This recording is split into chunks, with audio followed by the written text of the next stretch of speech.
చూస్తున్నారు. యుక్రెయిన్పై మరోసారి విరుచుకుపడింది రష్యా. పదుల సంఖ్యలో యుక్రెయిన్ పౌరులు మృతి చెందారు. యుక్రెయిన్లోని ఒడిశా నగరంపై 100 డ్రోన్లతో విరుచుకుపడింది రష్యా. భీకర దాడులకు పాల్పడింది. దాదాపు 2 గంటల వరకు దాడి జరిగినట్లుగా తెలుస్తోంది. 10 భవనాలు ధ్వంసమయ్యాయి. వందలాది మంది చిక్కుకున్నారు. రెస్క్యూ ఆపరేషన్ చేపట్టింది యుక్రెయిన్ ప్రభుత్వం. రష్యాకి ధీటుగా బదిలిస్తామని యుక్రెయిన్ వార్నింగ్ ఇస్తోంది. విజువల్స్ మీరు చూస్తున్నారు ఆర్టీవీ స్క్రీన్ మీద. మరీ ముఖ్యంగా ఇటు డ్రోన్లతో దాడికి పాల్పడింది రష్యాకి ధీటుగా బదిలిస్తామంటూ సమాధానం ఇస్తోంది యుక్రెయిన్. ఈ కథను మిమ్మల్ని కాస్త కలవరపరచవచ్చు. దీనికి సంబంధించి తగిన జాగ్రత్తలు తీసుకోవాలని ఆర్టీవీ సూచించడం జరుగుతోంది. This is disturbing content, viewer discretion is highly advised. ఈ మధ్య కాలంలో యుక్రెయిన్పై రష్యా వరుస దాడులకు పాల్పడుతోంది. ఎందుకంటే అంతర్జాతీయ పరిణామాలు మారుతున్న క్రమంలో ఒక్కసారిగా ఇక్కడ ఈక్వేషన్స్ మారుతున్నాయి అంటూ కూడా మాట్లాడుకుంటున్న పరిస్థితి. ఎందుకంటే ఇప్పుడు అమెరికా ఫోకస్ అంతా ఇరాన్ వైపు ఉన్న క్రమంలో ఇప్పుడు యుక్రెయిన్లో దృష్టి సారించే అవకాశం, మరి ముఖ్యంగా యూరోప్ గురించి మాట్లాడుకున్నా, నేటో గురించి మాట్లాడుకున్నా, నేటోలో చీలిక గురించి మాట్లాడుకుంటున్న సందర్భంలో ఈ పరిస్థితిని రష్యా అధ్యక్షుడు పుతిన్ అడ్వాంటేజ్ తీసుకుంటాడా అనే చర్చ జోరందుకుంటోంది.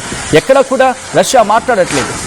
బట్ ఈ అంశం మీద మాట్లాడిన క్రమంలో యుక్రెయిన్ మీద మాత్రం దాడులకు ఈ మధ్య కాలంలో దాదాపుగా చాలా వేగవంతమైన దాడులు చేస్తోంది, చాలా త్వరగా దాడులు చేస్తోందని చెప్పి మాట వినిపిస్తున్న క్రమంలో ఈ రోజు జరిగిన దాడి గురించి మాట్లాడుకుంటున్న క్రమం, దానికి సంబంధించిన విజువల్స్ మీరు చూస్తున్నారు. అసలు రష్యా ఎందుకు దాడి చేస్తోంది, ఒడిశాని ఎందుకు టార్గెట్గా చేసుకుంది అనేది చాలా మంది మాట్లాడుకునే మాట. ఎందుకంటే చాలా కీలకమైన నగరాలు యుక్రెయిన్కు సంబంధించి మాట్లాడుకున్న సందర్భాల్లో, యుక్రెయిన్కు కీలకమైన నగరాలుగా మాట్లాడుకున్న సందర్భంలో కీలక ప్రాంతాల్లో, అసలు యుక్రెయిన్ కీలక ప్రాంతాలు ఒకటి, అసలు ఎందుకు యుక్రెయిన్ కీలక ప్రాంతాలని టార్గెట్ చేస్తోంది, ఎందుకు అవి అంత కీలకం అనేది కూడా మనం డీటెయిల్గా మాట్లాడుకుందాం. మరి ముఖ్యంగా ఒడిశా గురించి ముందు మాట్లాడుకునే ప్రయత్నం చేద్దాం. ఆ విజువల్స్ మీరు చూస్తున్నారు. అక్కడ ఎటువంటి పరిస్థితి ఉందనేది. యుక్రెయిన్ రష్యా యుద్ధంలో ఒడిశా ప్రాంతం అత్యంత వ్యూహాత్మకమైంది. ఇంకా మాట్లాడాలంటే రష్యా నిరంతరం దాడులు చేయడానికి, యుక్రెయిన్ దీనిని ప్రాణప్రదంగా కాపాడుకోవడానికి ప్రధానంగా ఇక్కడ వినిపించే మాట ఏంటంటే ఫినాన్షియల్గా, అలాగే జియోగ్రాఫికల్గా, హిస్టారికల్గా అనేకమైన కారణాలు ఉన్నాయి.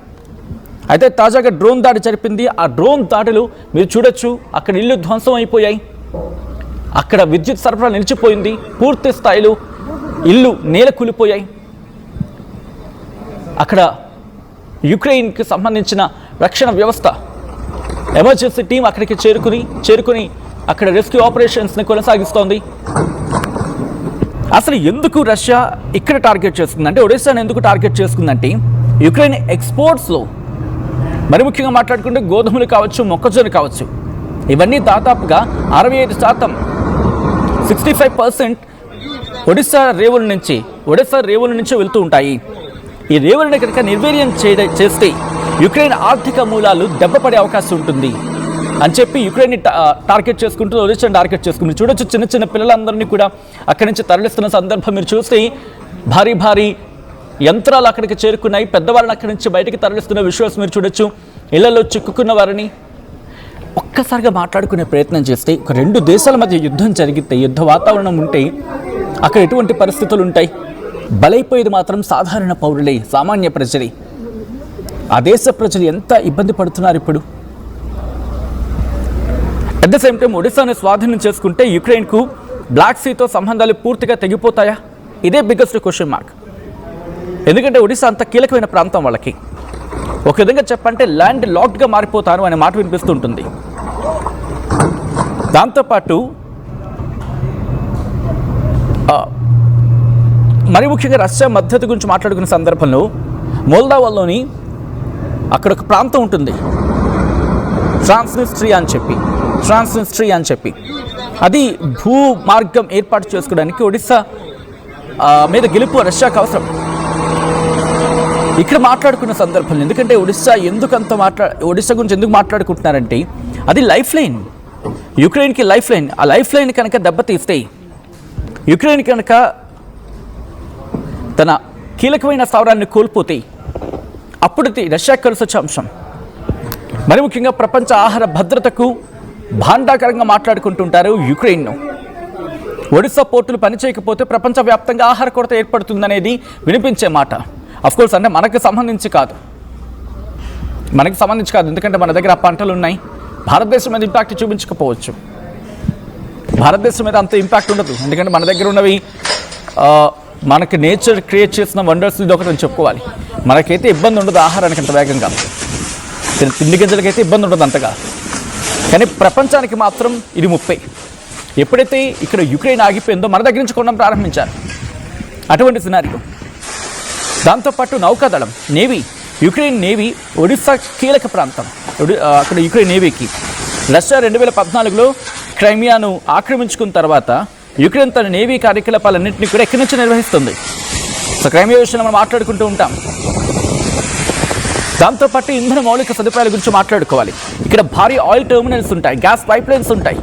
శీతాకాలం అంటే చలికాలం గురించి మాట్లాడుకుంటే ఇక్కడ ఎనర్జీ గురించి మాట్లాడుకోవాలి. దాంతోపాటు విద్యుత్ కేంద్రాల గురించి మాట్లాడుకోవాలి. ఇది కనుక టార్గెట్ చేస్తే అక్కడ ప్రజల నుంచి ఇంకా ఉవ్వెత్తున నిరసన వ్యక్తమవుతుంది, ఆవేదన వ్యక్తమవుతుంది. అది ఇంపాక్ట్ యుక్రెయిన్ అధ్యక్షుడు జెలెన్స్కీ మీద పడే అవకాశం ఉంటుంది అనేది వినిపించే మాట. రష్యా సుమారు 50కి పైగా డ్రోన్స్ను ఉపయోగించి ఒడిశాపై దాడి చేసింది. ఇందులో 23 మందికి పైగా గాయపడగా 10 సంఖ్యలో మరణాలు నమోదైనట్టుగా తెలుస్తోంది. విద్యుత్ కేంద్రాలు అక్కడ ధ్వంసమయ్యాయి. యుక్రెయిన్ సైన్యం తన వైమానిక రక్షణ వ్యవస్థ అంటే గగనతల రక్షణ వ్యవస్థ గురించి మాట్లాడుకుంటుంటాం కదా, వాటి ద్వారా వీటిని అడ్డుకునే ప్రయత్నం చేసింది. ఆధునిక ఆయుధాలు అనేవి ఇక్కడ వినిపిస్తున్నమాట. కోర్స్ శాంతి చర్చల గురించి మాట్లాడుకున్నప్పటికీ కూడా ఎక్కడ ఫలించట్లేదు అవి. ఈ నేపథ్యంలో కొన్ని కీలక ప్రాంతాలు, అసలు ఏంటి యుక్రెయిన్ కొన్ని కీలక ప్రాంతాలు, ఎందుకు టార్గెట్ చేస్తుందని మాట్లాడుకుంటూ ఒడిశా గురించి మాట్లాడుకుందాం. దాని తర్వాత కీవ్ వాళ్ళ రాజధాని ఒడిశా, అక్కడ నల్ల సముద్ర తీర నగరం అది. డాన్బాస్ అంటుంటారు, డోనెట్స్క్, లుహాన్స్క్ ఆ ప్రాంతాలు ఉంటాయి అక్కడ. ఇలా మారియోపోల్, ఖార్కివ్, జపోరిజియా, లివివ్ ఇవన్నీ కూడా వాళ్ళకి కీలకమైన ప్రాంతాలు. నేను ఎందుకంటే చాలామందికి బహుశా ఇన్ఫర్మేషన్ గురించి ఆర్టీవీని ట్యూన్ చేస్తూ ఉంటారు కాబట్టి వాళ్ళకి నేను చెప్పే ప్రయత్నం చేస్తున్నాను. ఒక సబ్జెక్ట్ వచ్చినప్పుడు దానికి కోరిలేటెడ్గా ఉండేవి కూడా మనం మాట్లాడుకునే ప్రయత్నం చేస్తున్నాం. జపోరిజియా కావచ్చు, ఎందుకంటే న్యూక్లియర్ ప్లాంట్స్ ఉన్నాయి. దాంతోపాటు కియవ్, మారియోపోల్, ఖార్కివ్, దాంతోపాటు ఇంకా మాట్లాడుకునే సందర్భంలో ఇంకొన్ని ప్రాంతాలు ఒడిశా, క్రైమియా గురించి మాట్లాడుకుంటే అది ఇప్పటికీ వాళ్ళిద్దరి మధ్య కొట్టాడగా రష్యా ఎనాక్టెడ్ అంటూ ఉంటారు కదా, బహుశా అంటే రష్యా ఆక్రమిత ప్రాంతం అని చెప్పి వర్డ్ ఏమంటూ ఉంటారు, ప్రపంచ దేశాలు కోట్ చేస్తూ ఉంటాయి రష్యా ఆక్రమిత క్రైమియా అని చెప్పి. సో ఇటువంటి సందర్భంలో ఒకసారి ఆ దృశ్యాలు చూడొచ్చు. శిథిలాల కింద కొన్ని వందలాది మంది అక్కడ చిక్కుకున్నారా. ప్రస్తుతం దీని గురించి మాట్లాడుకుంటున్న క్రమం, అక్కడికి భారీ యంత్రాలు చేరుకున్నాయి, వారిని కాపాడే ప్రయత్నం చేస్తున్నాయి. ప్రతి నగరం అక్కడ కీవ్ నుంచి మొదలు పెడితే కీవ్ను స్వాధీనం చేసుకుంటే యుక్రెయిన్ ప్రభుత్వాన్ని పడగొట్టే అవకాశం ఉంటుంది అక్కడ. అంటే రష్యా ప్రధానంగా దీనిపై దాడి చేస్తుంది. ఆ తర్వాత ఒడిశా, ఇప్పుడు మాట్లాడుకుంటే యుక్రెయిన్ ఎగుమతులు కావచ్చు, ప్రపంచ దేశాలకు వెళ్ళే ధాన్యం ఎగుమతులకు ఇది లైఫ్ లైన్. ఇది కనుక చేజారిపోతే అక్కడ ల్యాండ్ లాక్డ్ కంట్రీ, అది ఆర్థికంగా కుప్పకూలిపోతుంది. డోన్బాస్ అంటే డోనెట్స్క్ కావచ్చు, లుహాన్స్క్ కావచ్చు, యుక్రెయిన్ ఈస్టర్న్ పార్ట్లో ఉంటూ ఉంటాయి. ఇది ఒక పారిశ్రామిక ప్రాంతం. ఇది భారీగా బొగ్గు గనులు ఉంటాయి, ఉక్కు కర్మాగారాలు ఉంటాయి. రష్యా అనుకూల వేర్పాటువాదులు ఇక్కడ బలంగా ఉన్నారనే మాట వినిపిస్తూ ఉంటుంది. ఈ ప్రాంతంపై పట్టు సాధించడం ద్వారా యుక్రెయిన్ని ఇండస్ట్రియల్గా దెబ్బ కొట్టాలి, అదుపులోకి తీసుకోవాలనేది రష్యా ప్లాన్గా మాట్లాడుకుంటుంటారు. మారియోపోల్ ఇది కూడా పోర్ట్ నగరం. అజోవ్ సముద్రం తీర ప్రాంతాన్ని పారిశ్రామిక నగరం ఉంటుంది. క్రైమియా ద్వీపకల్పాన్ని అలాగే రష్యా భూభాగంతో కలిపి ల్యాండ్ బ్రిడ్జ్గా మాట్లాడుకుంటూ ఉంటారు. ఇక్కడ ఈ ల్యాండ్ బ్రిడ్జ్ ఏర్పడాలంటే మారియోపోల్ స్వాధీనం చేసుకోవడం చాలా ముఖ్యం. ఇది రష్యా నియంత్రణలో ఉంది అనేది వినిపించే మాట. ఖార్కివ్ రెండో అతిపెద్ద నగరం, రష్యా సరిహద్దుకు మాట్లాడుకుంటే ఇది ఒక కీలకమైన నగరం. ఇలా జపోరిజియా అణు విద్యుత్ కేంద్రం, ఇక్కడ యూరోప్లోని అతిపెద్ద అణు విద్యుత్ కేంద్రం ఉంది. యుక్రెయిన్ విద్యుత్ అవసరాల్లో 4వ వంతు ఎక్కడి నుంచి జరుగుతుంటుంది, అందుకే దీన్ని కూడా టార్గెట్ చేసుకునే ప్రయత్నం చేస్తూ ఉంటారు. లివివ్ అంటూ ఉంటారు. సో ఇలా ప్రతి ప్రాంతం మీద ఫోకస్డ్గా ఉంది రష్యా. ఇప్పుడు యుక్రెయిన్ మీద దాడికి పాల్పడింది. అంతర్జాతీయ పరిణామాల నేపథ్యంలోనే ఇప్పుడు రష్యా యుక్రెయిన్ మీద ఫోకస్ చేస్తుందన్న మాట వినిపిస్తున్న తరుణంలో మీరేమనుకుంటున్నారు కమెంట్ చేసే ప్రయత్నం చేయండి. ఈ కథను మిమ్మల్ని కాస్త కలవరపరచవచ్చు, అయితే మిమ్మల్ని కలవరపాటు గురి చేయడం ఆర్టీవీ ఉద్దేశం కాదు. కానీ ఇటువంటి కథనాన్ని చూసినప్పుడు కాస్త కలవరపాటు గురి అవకాశం ఉంటుంది కాబట్టి దీనికి సంబంధించి తగిన జాగ్రత్తలు తీసుకోవాలని ఆర్టీవీ సూచించడం జరుగుతుంది. This is a disturbing content. Viewer discretion is highly advised.